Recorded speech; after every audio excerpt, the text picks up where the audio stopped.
Hi hello ನಮಸ್ಕಾರ ಎಲ್ಲರಿಗೂ welcome to our Appu's cooking channel. ಇವತ್ತು ನಾನು ನಿಮಗೆ ಪನ್ನೀರ್ ಉಪಯೋಗಿಸಿ ಒಂದು ಸಿಂಪಲ್ ಆಗಿರೋ ರೆಸಿಪಿನ ಹೇಳ್ಕೊಡ್ತಾ ಇದ್ದೀನಿ. ಮನೆಗೆ ಗೆಸ್ಟ್ಗಳು ಬಂದಾಗ ಸಿಂಪಲ್ ಆಗಿ ಕ್ವಿಕ್ ಆಗಿ ಈ ರೆಸಿಪಿನ ನೀವು ಮಾಡಿಕೊಡಬಹುದು. ಬನ್ನಿ ರೆಸಿಪಿ ಶುರು ಮಾಡೋಣ.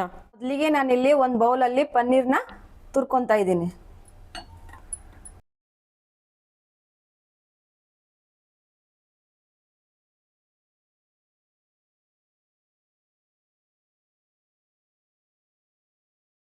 ಇವಾಗ ಎಲ್ಲ ಪನ್ನೀರ್ನು ಚೆನ್ನಾಗಿ ತುರ್ಕೊಂಡಿದ್ದೀನಿ. ಸ್ಟವ್ನ ಆನ್ ಮಾಡ್ಕೊಳ್ಳೋಣ. ಇವಾಗ ಸ್ಟವ್ ಮೇಲೆ ಒಂದು ಪಾತ್ರೆ ಇಡೋಣ.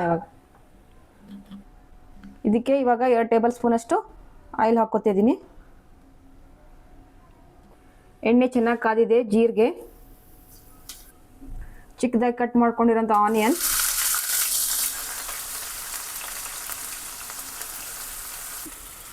ಹಾಕಿ ಚೆನ್ನಾಗಿ ಮಿಕ್ಸ್ ಮಾಡ್ಕೊಳ್ಳಿ. ಇದನ್ನು ಸ್ವಲ್ಪ ಉಪ್ಪು ಹಾಕಿ ಇನ್ನೊಂದ್ಸತಿ ಚೆನ್ನಾಗಿ ಮಿಕ್ಸ್ ಮಾಡ್ಕೊಳ್ಳಿ. ಇವಾಗ ಚಿಕ್ಕದಾಗಿ ಕಟ್ ಮಾಡ್ಕೊಂಡಿರುವಂತಹ ಟೊಮೆಟೊ,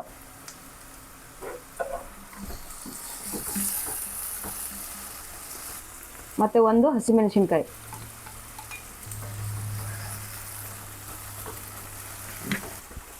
ಇದಕ್ಕೇನೆ ಸಣ್ಣದಾಗಿ ಕಟ್ ಮಾಡ್ಕೊಂಡಿರುವಂತಹ ಕ್ಯಾಪ್ಸಿಕಮ್,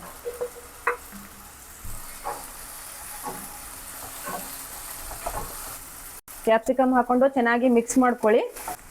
ಮತ್ತೆ ಒಂದು ಅರ್ಧ ಚಮಚ ಶುಂಠಿ ಬೆಳ್ಳುಳ್ಳಿ ಪೇಸ್ಟ್,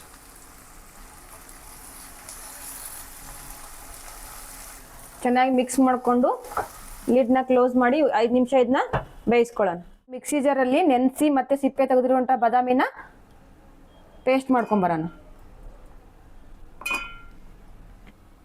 ಸ್ವಲ್ಪ ನೀರು ಹಾಕಿ ಪೇಸ್ಟ್ ಮಾಡ್ಕೊಂಬರೋಣ. ಇವಾಗ ಪೇಸ್ಟ್ ಥರ ಗ್ರೈಂಡ್ ಮಾಡ್ಕೊಂಡು ಬಂದಿದ್ದೀನಿ. ಇದು ಇವಾಗ ಚೆನ್ನಾಗಿ ಫ್ರೈ ಆಗಿದೆ. ಮಸಾಲ ಹಾಕೋಣ. ಇದಕ್ಕೆ ಅರ್ಧ ಚಮಚ ಧನಿಯಾ ಪೌಡರ್, ಅರ್ಧ ಚಮಚ ಜೀರಿಗೆ ಪೌಡರ್, ಸ್ವಲ್ಪ ರೆಡ್ ಚಿಲ್ಲಿ ಪೌಡರ್. ಖಾರ ನೋಡ್ಕೊಂಡು ಹಾಕ್ಕೊಳ್ಳಿ. ನಾನಿಲ್ಲಿ ಸುಮಾರು 1 ಟೇಬಲ್ ಸ್ಪೂನ್ ಅಷ್ಟು ರೆಡ್ ಚಿಲ್ಲಿ ಪೌಡರ್ ಹಾಕ್ತಾಯಿದ್ದೆ. ಮತ್ತು ಸ್ವಲ್ಪ ಅರಿಶಿನ ಪುಡಿ, ಆವಾಗಲೇ ಸ್ವಲ್ಪ ಉಪ್ಪು ಹಾಕಿದ್ದೆ. ಇವಾಗ ರುಚಿಗೆ ತಕ್ಕಷ್ಟು ಉಪ್ಪು. ಎಲ್ಲ ಮಸಾಲ ಹಾಕಿ ಚೆನ್ನಾಗಿ ಮಿಕ್ಸ್ ಮಾಡ್ಕೊಳ್ಳಿ. 2 ಟೇಬಲ್ ಸ್ಪೂನ್ ಅಷ್ಟು ಕಡಲೆ ಹಿಟ್ಟು,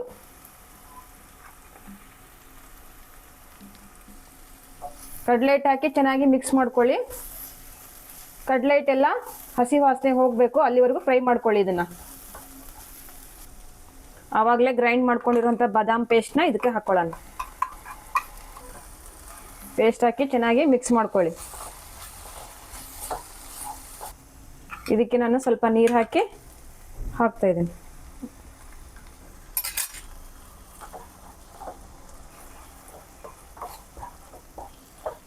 ಚೆನ್ನಾಗಿ ಮಿಕ್ಸ್ ಮಾಡಿಕೊಂಡು ಇದನ್ನ 5 ನಿಮಿಷ ಬೇಯಿಸ್ಕೊಳ್ಳೋಣ. ಇದನ್ನ 5 ನಿಮಿಷ ಬೇಯಿಸ್ಕೊಳ್ಳೋಣ. ಇದನ್ನ 5 ನಿಮಿಷ ಬೇಯಿಸ್ಕೊಳ್ಳೋದ್ರಿಂದ ಕಡಲೆ ಹಿಟ್ಟು ಮತ್ತು ಬಾದಾಮ್ ಹಸಿ ವಾಸನೆ ಹೋಗುತ್ತೆ. ಇವಾಗ ಇದು ಚೆನ್ನಾಗಿ ಬೆಂದಿದೆ. ಇದಕ್ಕೆ ಸ್ವಲ್ಪ ಕಸ್ತೂರಿ ಮೇಥಿ ಹಾಕಿ ಇನ್ನೊಂದ್ಸತಿ ಚೆನ್ನಾಗಿ ಮಿಕ್ಸ್ ಮಾಡ್ಕೊಳ್ಳಿ.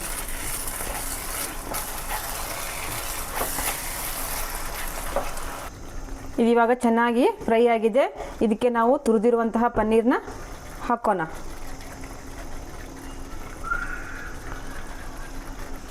ಪನ್ನೀರ್ ಹಾಕಿ ಚೆನ್ನಾಗಿ ಮಿಕ್ಸ್ ಮಾಡ್ಕೊಳ್ಳಿ.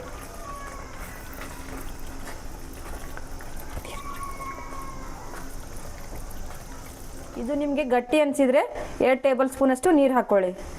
ನಾನಿಲ್ಲಿ 2 ಟೇಬಲ್ ಸ್ಪೂನ್ ಅಷ್ಟು ನೀರು ಹಾಕ್ತಾ ಇದ್ದೀನಿ. ನೀರು ಹಾಕ್ಕೊಂಡು ಚೆನ್ನಾಗಿ ಮಿಕ್ಸ್ ಮಾಡ್ಕೊಳ್ಳಿ.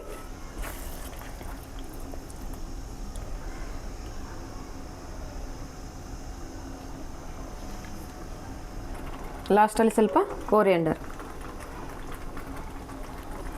ಇದು ಇವಾಗ ಆಗಿದೆ. ಒಂದು ಸರ್ವಿಂಗ್ ಪ್ಲೇಟಲ್ಲಿ ತೆಗೆಯೋಣ.